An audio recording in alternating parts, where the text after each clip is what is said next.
Today we're going to talk about on where we can find our fonts for our Flappy Bird clone.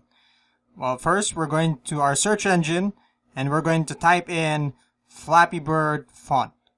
And afterwards, once we've typed in the Flappy Bird font, we're just going to select the particular part here and then we're going to wait to enter it.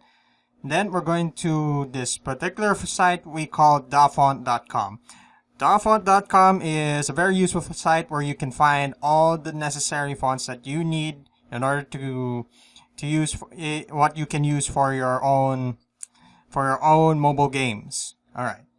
Now, since we've managed to discuss some of those parts, now as you can see here, you can see the Flappy Bird font here. Now we're going to press the download button on the right side of the Flappy Bird page. Now we're just going to press OK, alright, and then we're going to the download section of our web browser, and then we're going to open the folder, and then we're just going to press right click and press the extract button. There. Now we're just going to wait a few moments, and then we're going to get the font file, and we're going to copy it.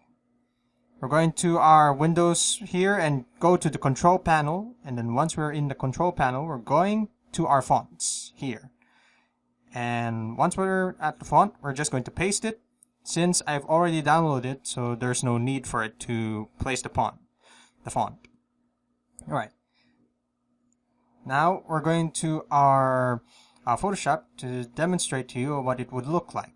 Okay. There. I'm just going to type in Flappy Bird. F-L-A-P-P-Y. Okay. Now, just going to adjust this a little bit to the left. And there you go. Now, this will be the font that we're going to use. And I'll see you in the next lecture.